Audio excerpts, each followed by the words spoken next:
La fe cristiana no solamente es una cuestión de creer en las cosas que no vemos, sino también tiene un sustento, tiene una base, incluso arqueológica, histórica, que nos muestran, y lógica también, razonable, que nos muestran que Jesús existió, incluso que apuntan a su resurrección. Entonces, el día de hoy he titulado este tema como Jesús no es un mito, Jesús no es una leyenda, Jesús es una persona real, fue un personaje de carne y hueso real que existió en el primer siglo, y lo vamos a ver el día de hoy. Entonces, la primera pregunta sería esa: ¿realmente Jesús existió? ¿Realmente fue una persona de carne y hueso? ¿O fue una leyenda? ¿Fue de repente una historia que se inventaron en el primer siglo, en el segundo siglo o en el tercer siglo?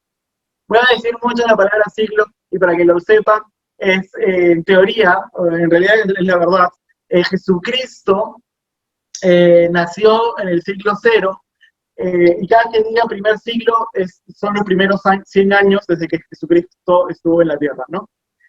Antes de Cristo, después de Cristo, ustedes ya entienden, ¿no? Antes de Cristo es antes del año cero que Cristo nació, después de Cristo es después de que él ha nacido. Entonces, la pregunta es esta: ¿existió Jesús? ¿Caminó por la tierra? ¿Hay alguna evidencia de que existió, además de la Biblia, además de los evangelios, que nos diga que fue un hombre real? La respuesta es sí. Y primero vamos a ver a Flavio Josefo. Flavio Josefo era un fariseo. Una de las sectas de los fariseos era un judío. Recuerden que los fariseos fueron los que incitaron a los romanos, ¿esto qué pasó?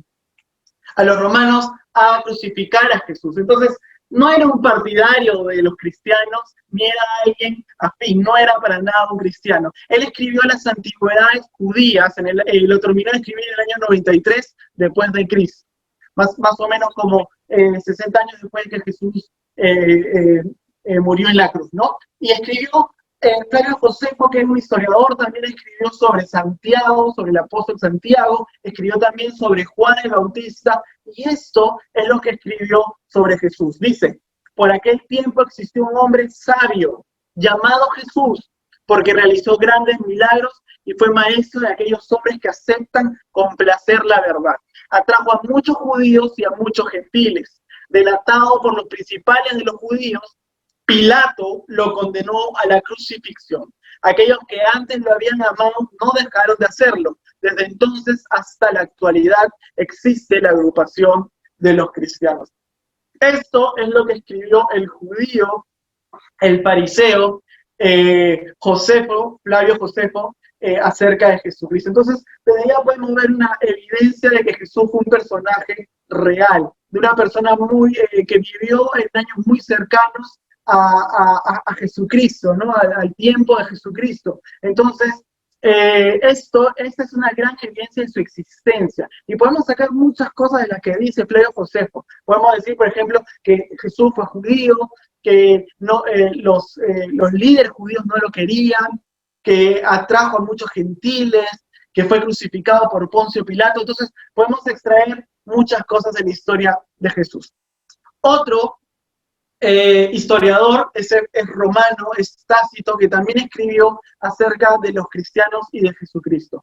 En ese tiempo, Nerón, que era el emperador, había generado un incendio y había echado la culpa a todos los cristianos que vivían en Roma, y escribió esto Tácito. Dice: por lo tanto, aboliendo los rumores, Nerón subyugó a los reos y los sometió a penas e investigaciones. Está hablando de los cristianos. Por sus ofensas, el pueblo que los odiaba los llamaba cristianos, nombre que toman de un tal Cristo, que en época de Tiberio fue ajusticiado por Poncio Pilato. Reprimida por el momento la fatal superstición, irrumpió de nuevo, no solo en Judea, de donde proviene el mal, sino también en la metrópoli, es decir, en Roma, donde todas las atrocidades y vergüenzas del mundo confluyen y se celebran. Tácito era romano. Él adoraba a los dioses romanos, no tenía nada que ver con los cristianos, y como pueden ver acá también tenía un cierto desprecio de los cristianos, y también nos da algunos detalles, ¿no? Por ejemplo, dice que Jesucristo fue crucificado, o que fue ajusticiado, como dice ahí, por Poncio Pilato, en el año de Tiberio. Tiberio gobernó entre el 14 y el 37 después de Cristo, es decir, entre los 14 años de Jesucristo, y ustedes saben que Jesucristo murió o fue crucificado a los 33 años y ascendió a los cielos a los 33 años. Entonces, hay bastante precisión en lo que está diciendo Tácito, menciona a Cristo, y lo que podemos ver también, que el cristianismo muy rápidamente había llegado a Roma.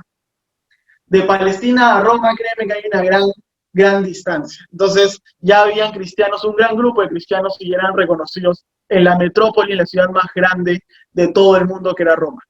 Otro registro de Jesucristo es el Talmud. El Talmud es un libro de judíos escrito por un montón de rabinos que se terminó de escribir en el año 500 después de Cristo.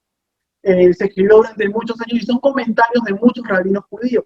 Y en este compendio de libros se nombra a Jesús y lo llama falso profeta.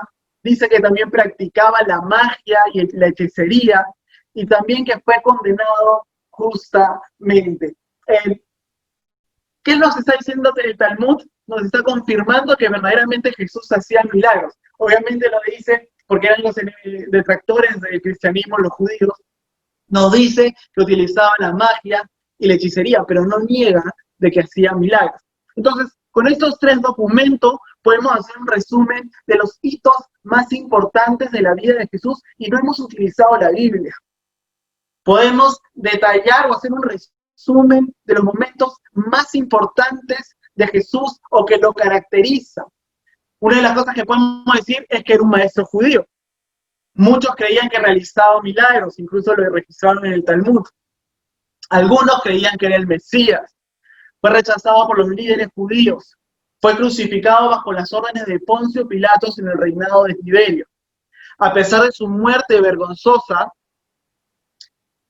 tuvo muchos seguidores que creían que estaba vivo y que se extendieron hasta Roma en poco tiempo. Todo tipo de gente, esclavos, libres, hombres, mujeres, lo adoraban como Dios. Como te digo, sin utilizar la Biblia, yo ya puedo hacer un resumen de los momentos, de los hitos o lo que lo caracteriza. Entonces, definitivamente Jesús sí existió. Definitivamente Jesucristo sí existió, fue una persona real.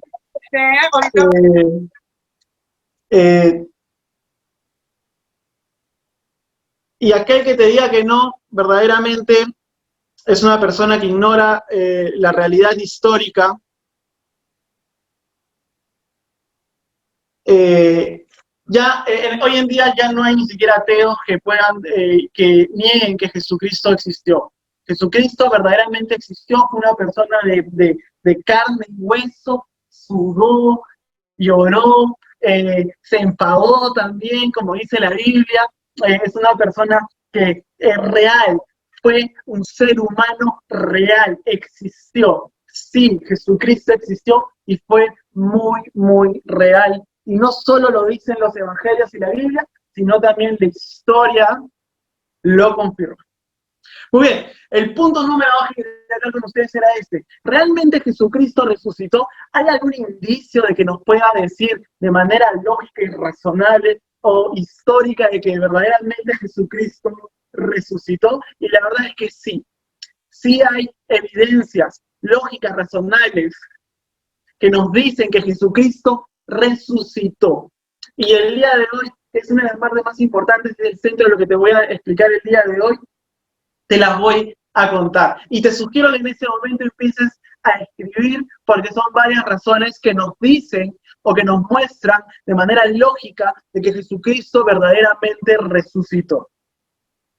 Bien, y la número 1 es que primero murió. No podemos decir que hay resurrección si verdaderamente no murió. Muchos dicen que de repente se desmayó y que luego salió de la tumba porque se había desmayado y la luz. Otros dicen que tomó una pócima, ya bastante especulación con eso, ¿no? Y pareció muerto, pero luego, salió de la tumba solo, ¿no? Se despertó y salió de la tumba solo. Pero no, definitivamente Jesucristo murió. Y te voy a decir por qué. Primero, porque él fue flagelado. Él fue fue castigado con el flagelo. Y muchos creen que fue agarrado a látigos, así como con el látigo de Indiana Jones, ¿no? Algunos piensan eso, pero no es así. Los romanos, cuando castigaban a látigos a una persona, lo hacían de a dos, porque mientras uno golpeaba, descansaba y de ahí golpeaba el otro. Y no utilizaban el látigo de Indiana Jones, utilizaban un látigo que se llamaba flagelo. El flagelo tenía varias tiras y las tiras tenían elementos de plomo para que doliera el plomo, como una canica de plomo, ¿no? A la hora de golpear. Y no solo eso, tenían astillas de huesos que lo que hacían es cuando te caía en la carne, se impregnaba en tu carne y a la hora de jalar, te jalaban la carne. Ese es el castigo que Jesucristo sufrió antes de ir a la cruz. Por un lado eso. Por el otro lado, la cruz era un elemento de castigo que te producía una muerte lenta. Y les voy a explicar por qué.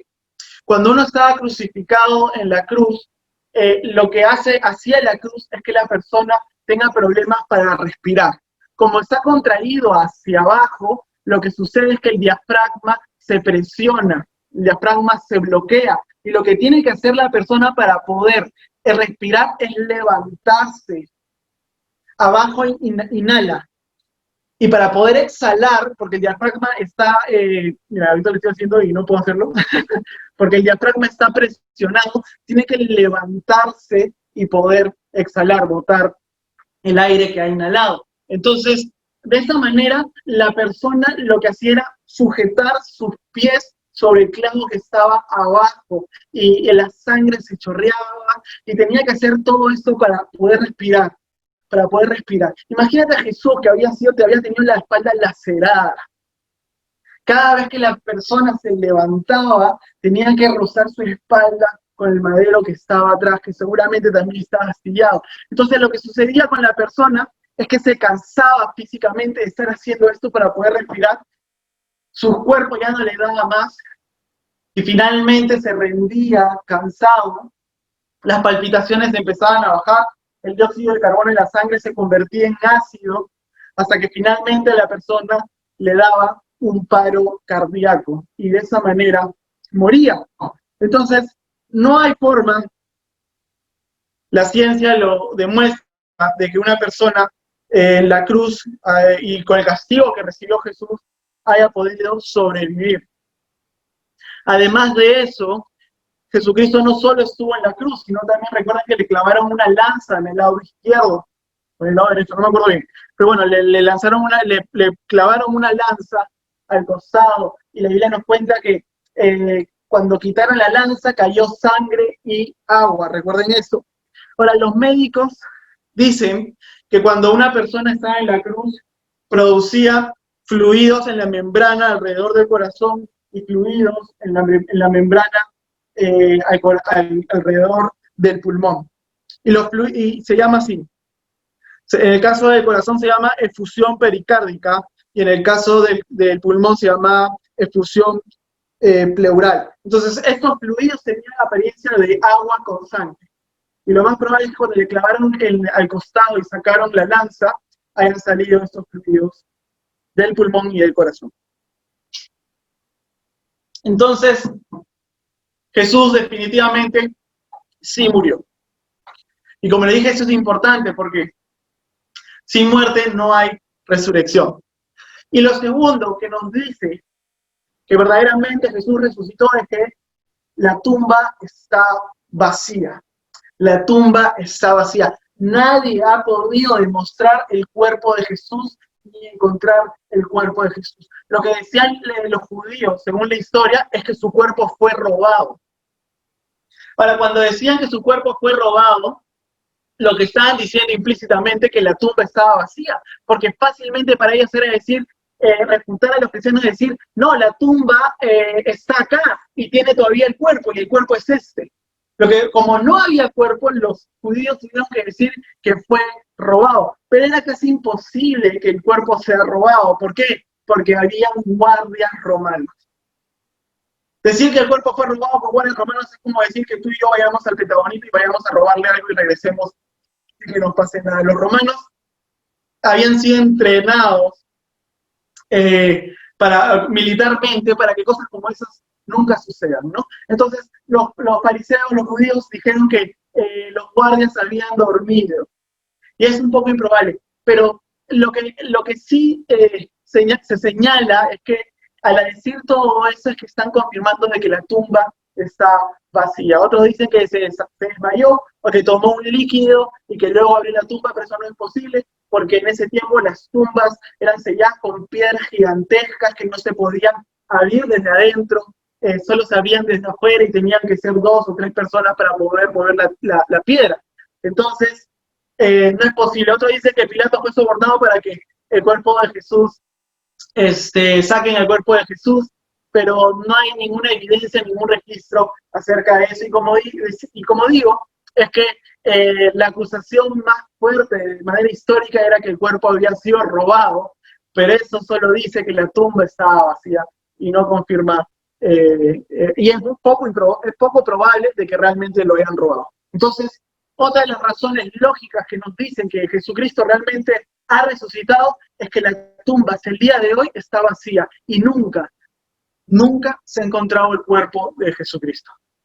Otra de las cosas, de manera lógica, que nos pueden decir que verdaderamente fue una resurrección, fue esto. Las mujeres fueron las primeras en anunciar la resurrección del Señor Jesucristo. No fueron los discípulos, si han leído los evangelios. Fueron las mujeres las que anunciaron la resurrección del Señor Jesucristo. Y esto es importante, ¿por qué? Porque la mujer en el tiempo de Jesús estaba en el último lugar en la estructura social. Las mujeres eran despreciadas. No se les consideraba para nada. Si iban para ser un testigo, no las escuchaban, porque estaban en el último lugar dentro de la estructura social en los tiempos de Jesús. ¿Y por qué es relevante esto? Pero antes de decirte por qué es relevante, te quiero decir algunas cosas que decían los judíos. Por ejemplo, ellos decían que las palabras de la ley sean quemadas antes de ser dadas a las mujeres. Decían también, bendito es aquel cuyos descendientes son hombres, pero desgraciado aquel cuyos descendientes son mujeres. Decían también cuando oraban, gracias Señor por no haberme hecho perro ni mujer. Entonces, dentro de esta sociedad, la mujer era lo último dentro de la estructura social, pero fueron estas mujeres las que anunciaron la resurrección, las primeras que anunciaron la resurrección del Señor Jesucristo. Ahora, ¿por qué esto es importante? Porque si fuera una mentira, los apóstoles nunca hubieran dicho, ni hubieran sido fieles a la verdad, diciendo que verdaderamente el testimonio venían de mujeres. Si tú vas a armar una mentira, al menos hazla que sea completamente creíble. Entonces, nos dice la intención de que verdaderamente estaban detallando lo que había sucedido. Ellos podrían, un ratito voy a mutear a alguien, ellos podían pasar como que momentos embarazosos, ¿no? Como momentos embarazosos, diciendo que el testimonio de la resurrección venía de las mujeres. Por favor, mutéense un ratito para que no me distraiga. Muchas gracias.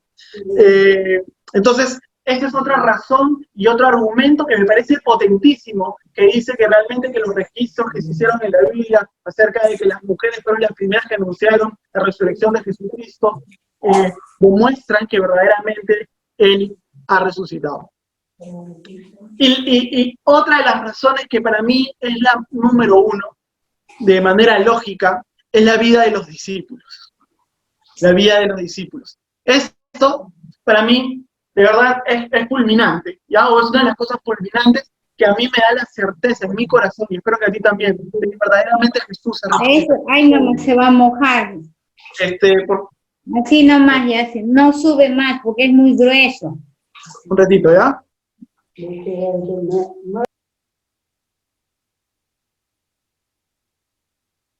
Un ratito. Bien, ahora sí, sigamos. Entonces, la vida de los discípulos. Y te aconsejo que anotes esto.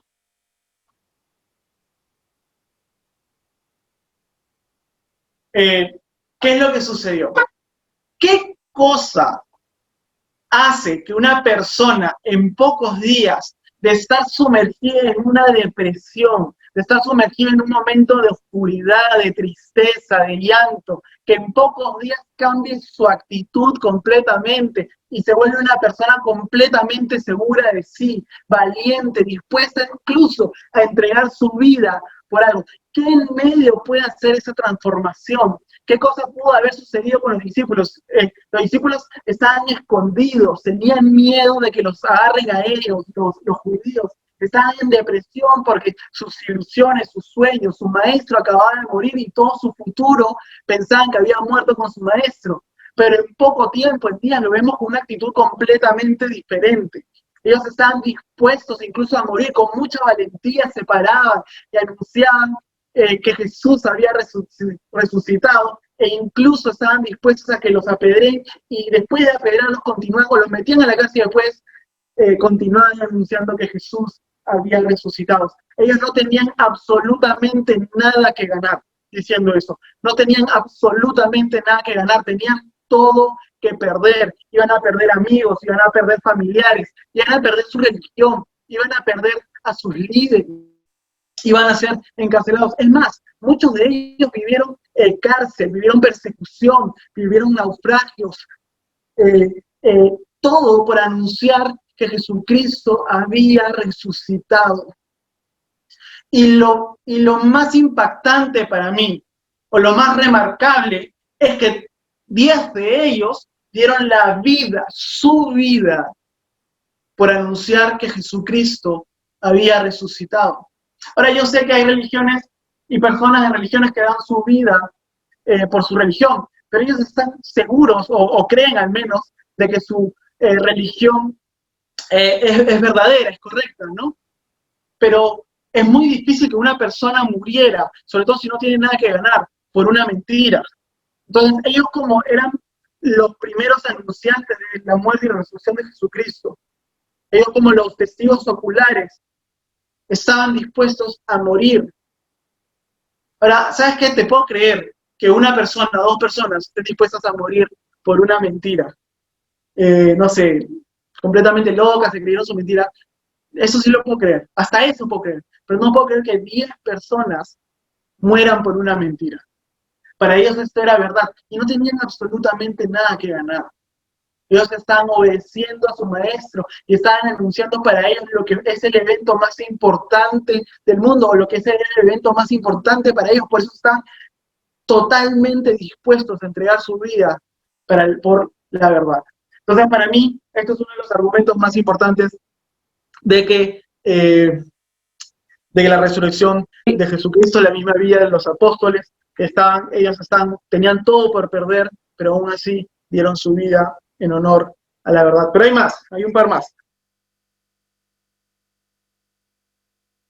Habían 2 personajes en la iglesia cristiana que eran incrédulos. Uno era el hermano de Jesús, que se llamaba Jacobo, y el otro es Pablo, que él era asesino de cristianos. Jacobo, que era el hermano de Jesús, la Biblia dice que no creía hasta que se le apareció Jesucristo. Él, según la historia, se volvió uno de los líderes de la iglesia cristiana, uno de los principales líderes de la iglesia cristiana. Incluso, como les dije, Flavio Josefo escribió de él y escribió de su muerte. Él también entregó la vida por el Evangelio. Y el apóstol Pablo, que ha escrito el 70% del Nuevo Testamento, él era perseguidor y asesino de cristianos. Él, de un momento a otro, también se transformó en cristiano. Fue uno de los pilares más importantes del crecimiento del cristianismo en el mundo antiguo, y también dio la vida por Jesucristo. Ambos incrédulos que se convirtieron, que dieron la vida por Jesucristo. Nos dice que esas personas habían tenido un encuentro, o algo había sucedido en su vida de manera tan impactante que estaban dispuestos a dejar su incredulidad y creer en Jesucristo. Y lo otro es que se apareció. Hay registros que indican que Jesucristo se apareció a cerca de 500 personas. Cerca de 500 personas. Voy a ver si me apuro. Entonces, ahora, todo esto puede ser una leyenda, ¿no? Que se inventó incluso Pablo, Pedro, los apóstoles que dieron la vida por Jesús, la muerte y resurrección de Jesucristo, podría ser toda una historia bien contada y que los años se fue aumentando y aumentando y aumentando y se volvió toda una leyenda que ha llegado después de 2000 años a nosotros. Hay personas que dicen esto, pero esto se refuta con lo siguiente. En 1 Corintios 15, del 3 al 8, es un versículo bíblico que Pablo escribe y que se dice que se escribió en el año 37 después de Cristo. Esos son 4 años después de la muerte del Señor Jesucristo. Y dice así, 1 Corintios 15, del 3 al 8, dice, porque ante todo les transmití a ustedes lo que yo mismo recibí, que Cristo murió por nuestros pecados según las Escrituras, que fue sepultado, que resucitó al tercer día según las Escrituras, y que se apareció a Cefas, o sea, a Pedro, y luego a los 12. Después se apareció a más de 500 hermanos a la vez, la mayoría de los cuales vive todavía, aunque algunos han muerto. Luego se apareció a Jacobo, más tarde a todos los apóstoles, y por último, como a uno nacido fuera de tiempo, se me apareció también a mí. ¿Qué es lo que estoy diciendo? Es que eso no pudo haber sido una leyenda, porque este escrito ha sido después de 4 o incluso hasta podría ser después de 10 años de la muerte del Señor Jesucristo. Y Pablo está escribiendo lo que fue transmitido a él, es decir, a alguien se lo ha contado, a alguien le dijo, pero él también tuvo un encuentro con Jesucristo, como dice acá, que se le apareció a él.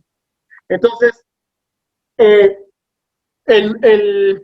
profesor Sherwin White, que es un historiador clásico de la Universidad de Oxford, él empezó a investigar cuánto tiempo demoraban en producirse leyendas en el mundo antiguo. Y lo que dijo es que para que se produzca una leyenda tenían que pasar 200 años o 2 generaciones, más de 2 generaciones, para que se produzca una leyenda en el mundo antiguo. Y acá estamos viendo que en el escrito de Pablo, después de 4 o 10 años, ya se creía que Jesucristo había resucitado. Esto no tiene precedentes en el mundo antiguo. Por eso refuta la idea de que es una leyenda.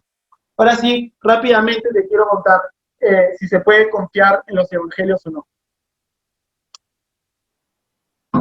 Podemos utilizar la Biblia o los primeros 4 evangelios, son 4 evangelios escritos por 4 personas diferentes, para saber si realmente son escritos confiables de la biografía de Jesús. Yo creo que sí, pero te voy a dar las razones por qué sí. Primero, porque tienen diferencias en cada uno. Lo que parezca paradójico, esto en realidad es una razón muy interesante. Hay suficiente discrepancia como para demostrar que no pudo haber existido un previo acuerdo entre ellos. Ellos difieren en muchos detalles. Entonces, esto nos dice que verdaderamente ninguno de ellos estaba completamente de acuerdo.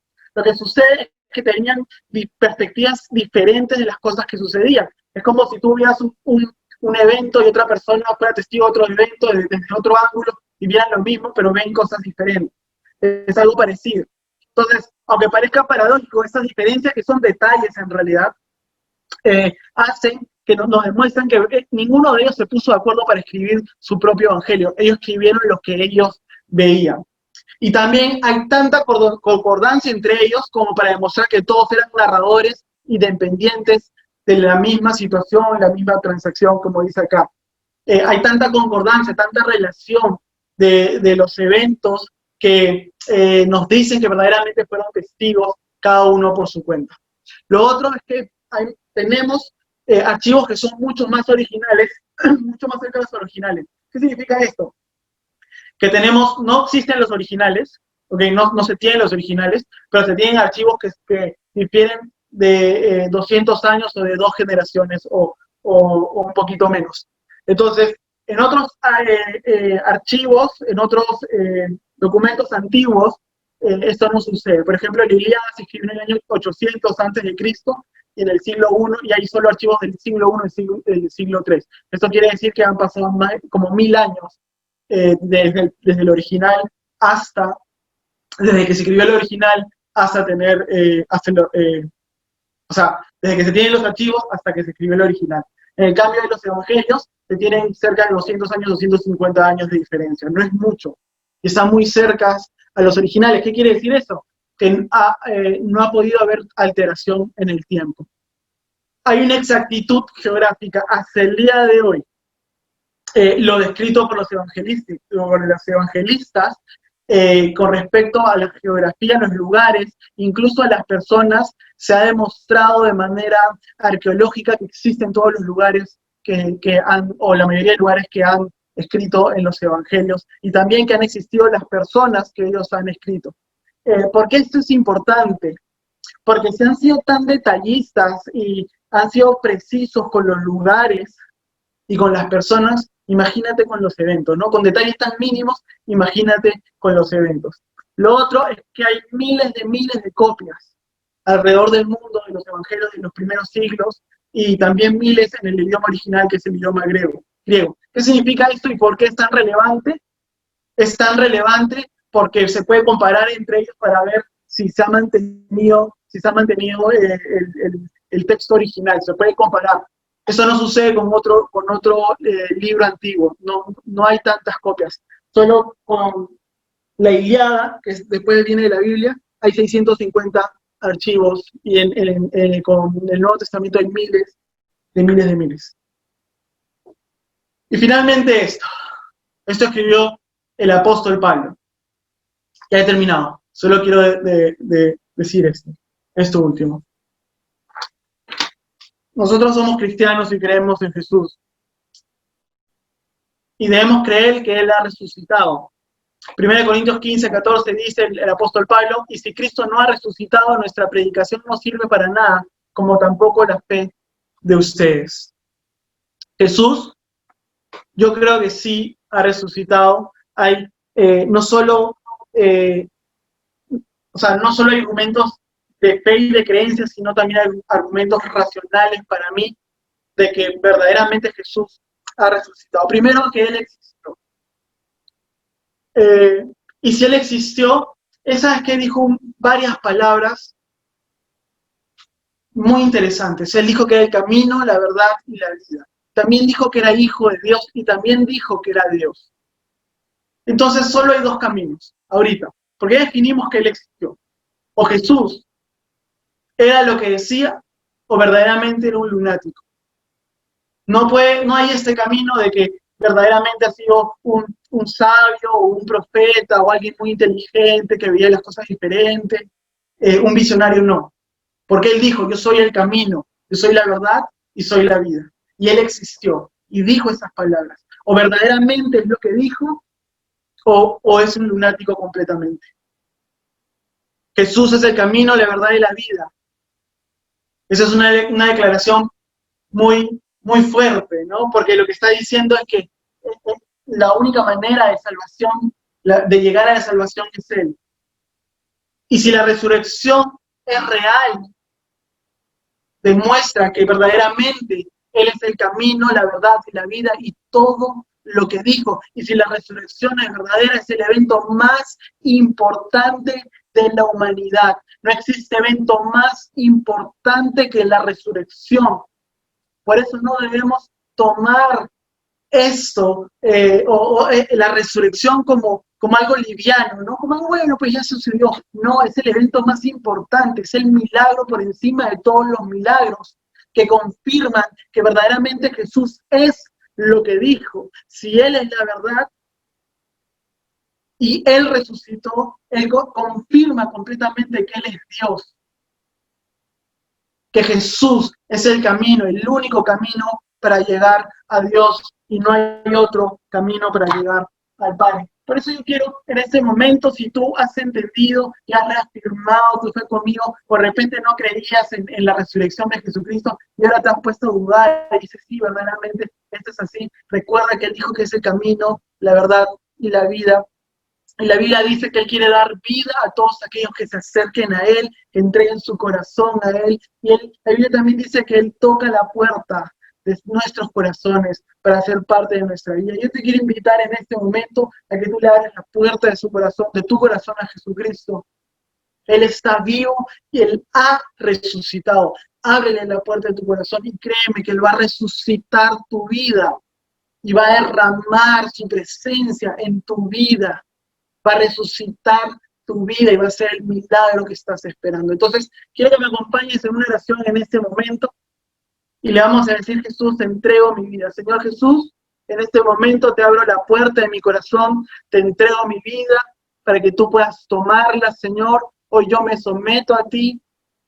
Hoy, Señor Jesucristo, yo reconozco que tú has muerto y has resucitado, Señor, y que me has dado vida eterna. Te acepto en mi corazón, te abro las puertas de mi vida, de mi casa, de mi hogar, de mi familia, llénalo todo con tu presencia. Hoy tú eres mi Señor y mi Salvador. Gracias, Padre Santo, por este momento, en el nombre de Cristo Jesús. Amén.